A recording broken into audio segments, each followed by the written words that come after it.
Hi friends, welcome to Saju's taste land. എല്ലാവർക്കും പുതിയൊരു വീഡിയോയിലേക്ക് സ്വാഗതം. ഇന്നത്തെ വീഡിയോ നമുക്ക് വളരെ പെട്ടെന്ന് തയ്യാറാക്കിയെടുക്കാൻ പറ്റുന്ന നല്ലൊരു ബ്രേക്ക്ഫാസ്റ്റ് റെസിപ്പിയാണ്. അപ്പോൾ ഇത് ബ്രേക്ക്ഫാസ്റ്റ് ആയിട്ടോ അല്ലെങ്കിൽ നമുക്ക് ഈവനിങ് സ്നാക്കായിട്ടോ അതല്ലെങ്കിൽ കുട്ടികൾക്ക് സ്കൂളിൽ കൊടുത്തു വിടാൻ വേണ്ടിയിട്ടൊക്കെ പറ്റുന്ന തരത്തിലുള്ള നല്ല ഹെൽത്തി ആയിട്ട് തയ്യാറാക്കിയെടുക്കാൻ പറ്റുന്ന ഒരു വെറൈറ്റി ആയിട്ടുള്ളൊരു റെസിപ്പിയാണ് കാണിക്കാനായിട്ട് പോകുന്നത്.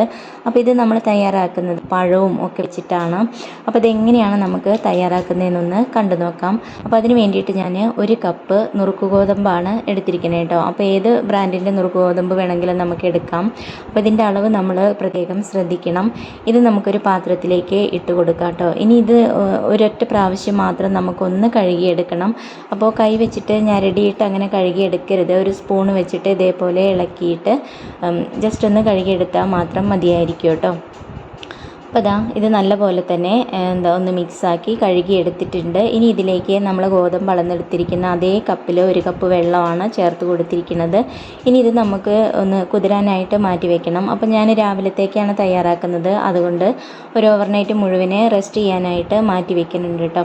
ഇനി നമുക്ക് ഇതിലേക്ക് വേണ്ടുന്ന ശർക്കരപ്പാനി ഉണ്ടാക്കാം. അതിന് വേണ്ടിയിട്ട് ഞാൻ 1 കപ്പ് വെള്ളം എടുത്തിട്ടുണ്ട്. ഇനി അതിലേക്കൊരു 3 ശർക്കരയാണ് ഇട്ട് കൊടുക്കുന്നത് കേട്ടോ. അപ്പോൾ ചെറുതൊക്കെ ആണെന്നുണ്ടെങ്കിൽ ഒരു 3.5-4 ഒക്കെ വേണ്ടി വരും.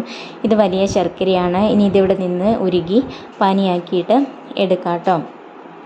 ഇനിയിപ്പോൾ രാവിലെ നോക്കുമ്പോൾ നമ്മുടെ ഈ ഒരു ഗോതമ്പ് നന്നായിട്ട് തന്നെ കുതിർന്ന് വന്നിട്ടുണ്ട്. അതിലുള്ള വെള്ളമൊക്കെ കുറച്ചൊക്കെ ഒന്ന് താഴ്ന്ന് നല്ലപോലെ പെർഫെക്റ്റായിട്ട് കിട്ടിയിട്ടുണ്ട്. ഇനി നമുക്ക് ഒരു മിക്സിയുടെ ജാറിലേക്ക് ഇട്ട് കൊടുക്കാം.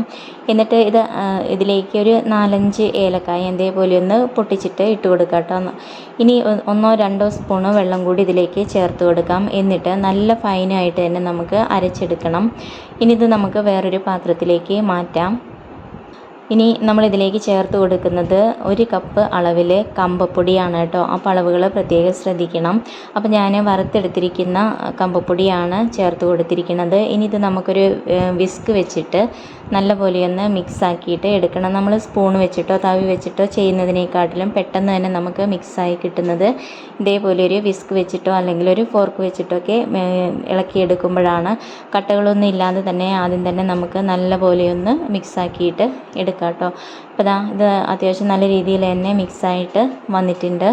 അപ്പം നമ്മുടെ ശർക്കര പാനി ഇവിടെ റെഡി ആയിട്ട് വന്നിട്ടുണ്ട്. ഇനി ഇത് നമുക്ക് സ്റ്റവ് ഓഫാക്കിയിട്ട് പെട്ടെന്ന് തന്നെ നമുക്ക് അരിച്ച് നമ്മുടെ ഈ ഒരു കൂട്ടിലേക്ക് ഒഴിച്ചു കൊടുക്കാം. അപ്പോൾ കരടൊക്കെ ഉണ്ടെന്നുണ്ടെങ്കിൽ അതൊക്കെ പോകാൻ വേണ്ടിയിട്ടാണ് നമ്മൾ അരിച്ചിട്ട് തന്നെ ഒഴിക്കുന്നത്. ഇനി പെട്ടെന്ന് തന്നെ നമുക്കിത് നന്നായിട്ട് ഇളക്കി കൊടുക്കണം. അപ്പോൾ കൈയെടുക്കാതെ തന്നെ തുടരെ നമ്മളിത് ഇളക്കി കൊടുക്കുക. അല്ലെങ്കിൽ അവിടെ ഇവിടെയായിട്ട് കട്ട പിടിച്ചിരിക്കാനുള്ള ചാൻസ് ഉണ്ട്. നമ്മൾ നല്ല ചൂടോട് കൂടി തന്നെയാണ് ഇതിലേക്ക് ഒഴിച്ചു കൊടുക്കുന്നത്. അങ്ങനെ തന്നെയാണ് നമ്മൾ ഇതിലേക്ക് ഒഴിച്ചു കൊടുക്കേണ്ടത് കേട്ടോ. അപ്പോഴാണ് നല്ല പെർഫെക്റ്റ് ആയിട്ടുള്ള രീതിയിൽ നമ്മുടെ ഈ ഒരു റെസിപ്പി റെഡി ആയിട്ട് നമുക്ക് കിട്ടുള്ളൂ കേട്ടോ. അപ്പോൾ ഇതും നമ്മൾ ശ്രദ്ധിക്കുക, ഒരു വിസ്ക് വെച്ചിട്ട് തന്നെ മിക്സാക്കി എടുക്കുക കേട്ടോ. അപ്പോൾ നമുക്ക് പെട്ടെന്ന് തന്നെ നമ്മുടെ ബാറ്റർ റെഡിയായി കിട്ടുകയും ചെയ്യും. കട്ടകളൊന്നും ഇല്ലാതെ തന്നെ നമുക്ക് പെട്ടെന്ന് ചെയ്തെടുക്കാനായിട്ട് സാധിക്കുകയും ചെയ്യും കേട്ടോ. അപ്പോൾ നല്ല പോലെ തന്നെ മിക്സാക്കി എടുത്തിട്ടുണ്ട്. എല്ലാം തന്നെ കട്ടകളൊന്നും ഇല്ലാതെ നല്ല പെർഫെക്റ്റ് ആയിട്ടുള്ള ബാറ്റർ നമുക്ക് റെഡിയായിട്ട് കിട്ടിയിട്ടുണ്ട്. ഇനി നമ്മളിതിലേക്ക് ചേർത്ത് കൊടുക്കുന്നത് 2 നേന്ത്രപ്പഴമാണ് കേട്ടോ. അപ്പോൾ നന്നായിട്ട് പഴുത്തിരിക്കുന്ന നേന്ത്രപ്പഴമാണ് ഞാനിതിലേക്ക് ചേർത്ത് കൊടുക്കുന്നത്. അപ്പോൾ അങ്ങനെ എടുക്കുമ്പോഴാണ് നല്ലൊരു ടേസ്റ്റൊക്കെ നമുക്ക് കിട്ടുക കേട്ടോ. ഇനി ഇത് നമുക്ക് ഇതേപോലെ കീറി എടുത്തിട്ട് ചെറിയ പീസുകളായിട്ട് കനം കുറച്ച് നമുക്ക് ഇതിലേക്ക് അരിഞ്ഞ് ഇട്ട് കൊടുക്കാം കേട്ടോ. അപ്പോൾ ഈ ഒരു അളവിലേക്ക് നമുക്ക് ഈ ഒരു 2 നേന്ത്രപ്പഴം തന്നെ മതിയായിരിക്കും. ഇത് നമുക്ക് നേന്ത്രപ്പഴം വെച്ചിട്ടല്ല ഏത് പഴം വെച്ചിട്ടും നമുക്കിത് ചെയ്യാവുന്നതാണ് കേട്ടോ. അപ്പോൾ അത്യാവശ്യം നല്ല പഴുത്ത പഴമൊക്കെ ആണെന്നുണ്ടെങ്കിൽ അതൊന്നുകൂടി നമുക്ക് ടേസ്റ്റി ആയിട്ട് കിട്ടും.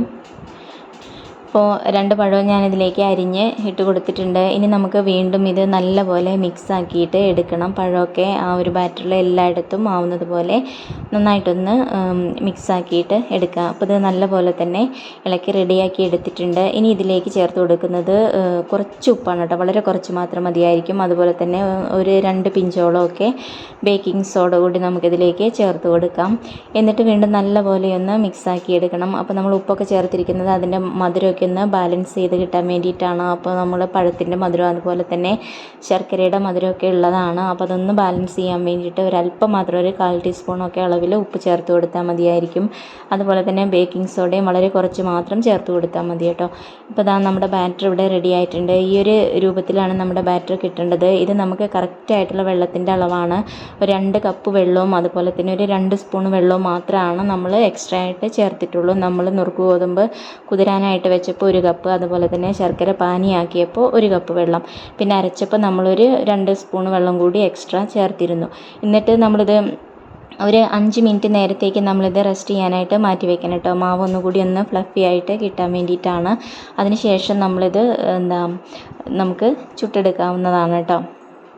ഇനി നമുക്കിത് എങ്ങനെയാണ് ചുട്ടെടുക്കുന്നതെന്ന് കാണാം. അപ്പോൾ അതിന് വേണ്ടിയിട്ട് ഞാൻ നമ്മുടെ അപ്പച്ചട്ടിയാണ് എടുത്തിരിക്കുന്നത്. നോൺ സ്റ്റിക്കിൻ്റെ എടുക്കുകയാണെന്നുണ്ടെങ്കിൽ നമുക്ക് വളരെ കുറച്ച് മാത്രം ഓയിൽ സ്പ്രെഡ് ചെയ്ത് കൊടുത്താൽ മതിയായിരിക്കും. ഇനി അതല്ല ഓയിൽ വേണ്ടാന്നുണ്ടെങ്കിൽ നമുക്ക് നോൺ സ്റ്റിക്കിൻ്റെയിൽ തയ്യാറാക്കുമ്പോൾ ഓയിലൊന്നും ചേർക്കാതെയും നമുക്കിത് തയ്യാറാക്കിയെടുക്കാവുന്നതാണ്.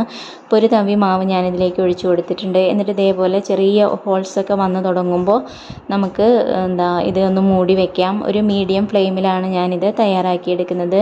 എന്നിട്ട് അതിൻ്റെ മുകൾ ഭാഗമൊക്കെ ഒന്ന് ഡ്രൈ ആയി വന്നതിന് ശേഷം നമുക്കൊന്ന് തിരിച്ചിട്ട് കൊടുക്കാം. അതിനുശേഷം ഒരു മിനിറ്റിൽ താഴെയൊക്കെ ഒന്ന് ഇതേപോലെ വെച്ചിരുന്നാൽ മതിയായിരിക്കും. അപ്പോഴേക്കും തന്നെ 2 വശവും നന്നായിട്ട് തന്നെ റെഡിയായിട്ട് വന്നിട്ടുണ്ടായിരിക്കും കേട്ടോ. ഇനി ഒട്ടും ഓയിലില്ലാതെ നമുക്കിത് തയ്യാറാക്കിയെടുക്കാവുന്നതാണ്. അപ്പോൾ കുട്ടികൾക്ക് കൊടുക്കുമ്പോൾ വേണമെന്നുണ്ടെങ്കിൽ നമുക്ക് നെയ്യൊക്കെ ചേർത്തിട്ട് ആ ഒരു രീതിയിലും കൊടുക്കാവുന്നതാണ്. അപ്പോൾ ഓയിലൊന്നും ഉപയോഗിക്കാൻ താല്പര്യമില്ലാത്തവർക്ക് ഇതേപോലെ ഒരു നോൺ സ്റ്റിക്കിൻ്റെ പാത്രത്തിൽ തയ്യാറാക്കുകയാണെന്നുണ്ടെങ്കിൽ വളരെ നന്നായിട്ട് തന്നെ കിട്ടുന്നതായിരിക്കും കേട്ടോ. അപ്പോൾ വളരെ പെട്ടെന്ന് തയ്യാറാക്കി എടുക്കാൻ പറ്റുന്നതാണ്. അതുപോലെ തന്നെ നല്ല ഹെൽത്തി ആയിട്ടുള്ളതാണ്. അപ്പോൾ സാധാരണ നമ്മൾ കലത്തപ്പൊക്കെ ഉണ്ടാക്കുമ്പോൾ കുക്കറിലൊക്കെയാണ് ഉണ്ടാക്കുക. അപ്പോൾ ചിലപ്പോൾ അത് അത്ര പെർഫെക്റ്റ് ആയിട്ട് കിട്ടണമെന്നില്ല, അടിയൊക്കെ കരിഞ്ഞു പോവേ അങ്ങനെയൊക്കെ ചെയ്യാറുണ്ട്. ഇത് കുറച്ച് വെറൈറ്റി ആയിട്ടുള്ള രീതിയാണ്. നമ്മളിതിലേക്ക് ചെറിയ ഉള്ളിയോ അല്ലെങ്കിൽ തേങ്ങാക്കൊത്തോ ഒന്നും ചേർത്തിട്ടില്ല. ഇനിയിപ്പോൾ അതൊക്കെ വേണമെന്നുണ്ടെങ്കിൽ അതും നമുക്ക് ആഡ് ചെയ്യാവുന്നതാണ്. അല്ലാതെ തന്നെ നല്ല ടേസ്റ്റാണ് പഴമൊക്കെ ചേർത്തിരിക്കുന്നത് കാരണം. നല്ല ഫ്ലഫി ആയിട്ടുള്ള ഒരു റെസിപ്പിയാണ് കേട്ടോ ഇത് നന്നായിട്ട് നമ്മൾ നല്ല ചൂടോട് കൂടിയൊക്കെയാണ് ശർക്കര പാനിയൊക്കെ ഒഴിച്ചു കൊടുത്തിരിക്കുന്നത്. അതുകൊണ്ട് തന്നെ നന്നായിട്ട് ആരെടുത്ത് വന്നിട്ടുള്ള നല്ലൊരു റെസിപ്പിയാണ് കേട്ടോ. അപ്പോൾ നെയ്യപ്പോ ഉണ്ണിയപ്പോ ഒക്കെ കഴിച്ച് മടുത്തിരിക്കുന്നവർക്ക് ഈ ഒരു രീതിയൊക്കെ ട്രൈ ചെയ്ത് നോക്കാവുന്നതാണ് കേട്ടോ. വളരെ ഹെൽത്തിയാണ്, നല്ല ടേസ്റ്റിയാണ്. അപ്പോൾ ഈ ഒരു വീഡിയോ നിങ്ങൾക്ക് ഇഷ്ടമായി ഉണ്ടാവുമെന്നാണ് വിചാരിക്കുന്നത്. അപ്പോൾ ഇഷ്ടമായിട്ടുണ്ടെന്നുണ്ടെങ്കിൽ ലൈക്ക് ചെയ്യാനും അതുപോലെ തന്നെ ഷെയർ ചെയ്യാനും നിങ്ങളുടെ അഭിപ്രായങ്ങളൊക്കെ അറിയിക്കാനും മറക്കരുത് കേട്ടോ. ഇതുപോലെയുള്ള നല്ല നല്ല റെസിപ്പികളും ടിപ്സുകളും അതുപോലെ തന്നെ ഹെയർ ഡൈകൾ, ഹെയർ ഗ്രോത്തിന് വേണ്ടിയിട്ടുള്ളത്, കിച്ചൺ ടിപ്സുകൾ, അങ്ങനെ അതുപോലെ തന്നെ ഹെൽത്ത് റെമഡീസ്, ഇങ്ങനെയുള്ള ഒരുപാട് വീഡിയോസ് നമ്മുടെ ചാനലിൽ നമ്മൾ മുമ്പ് അപ്ലോഡ് ചെയ്തിട്ടുള്ളതാണ് കേട്ടോ. അപ്പോൾ ചാനൽ ഇതുവരെ സബ്സ്ക്രൈബ് ചെയ്യാത്തവരുണ്ടെങ്കിൽ ചാനലൊന്ന് സബ്സ്ക്രൈബ് ചെയ്ത് വെച്ചോളൂ. അതുപോലെ തന്നെ തൊട്ടടുത്ത് കാണുന്ന കുഞ്ഞു ബെല്ല് കൂടി ഒന്ന് എനേബിൾ ചെയ്യുകയാണെന്നുണ്ടെങ്കിൽ ഞാനിടുന്ന എല്ലാ വീഡിയോസും നിങ്ങൾക്ക് അപ്പം തന്നെ നിങ്ങളുടെ ഫോണിലേക്ക് കിട്ടുന്നതായിരിക്കും കേട്ടോ. അപ്പോൾ ഇനി പുതിയൊരു വീഡിയോയിൽ കാണാം. Okay, thank you, by.